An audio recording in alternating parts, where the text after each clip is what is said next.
बिल्ली और चूहों की कहानी। एक बार एक बिल्ली थी।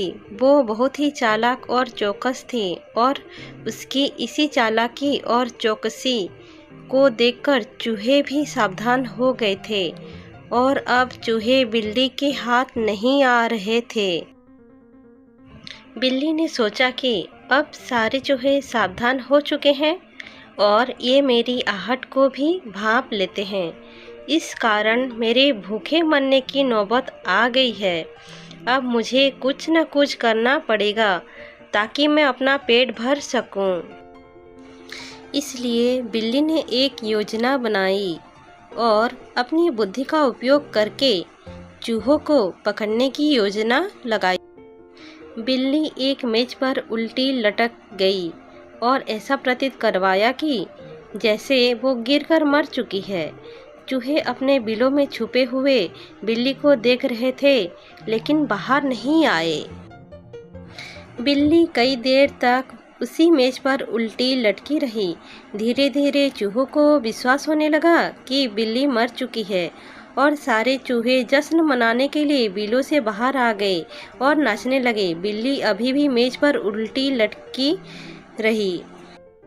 धीरे धीरे चूहे नाचने और जश्न मनाते बिल्ली के पास आ गए और बिल्ली ने मौका देखकर चूहों पर छलांग लगाई और दो चूहे बिल्ली की पकड़ में आ गए और बाकी अपनी जान बचाकर भाग गए।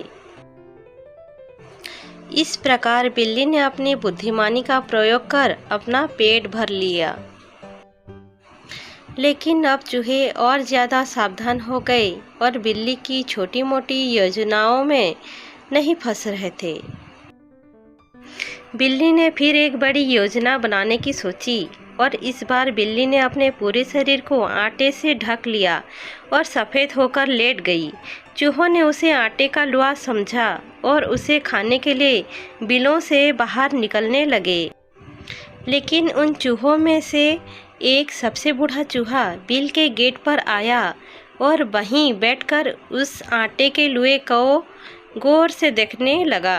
कई देर देखने के बाद उसे समझ आ गया कि ये आटे का लुआ बिल्ली के आकार का है और बिल्ली ही आटे में लपट कर बैठी है। बूढ़े चूहे ने शोर मचाया कि सभी चूहे जल्दी से बिलों में आ जाओ, यह बिल्ली है जो हमारा शिकार करना चाहती है। यह सुनकर सारे चूहे बिल में घुस गए और बिल के अंदर से बिल्ली को देखते रहे।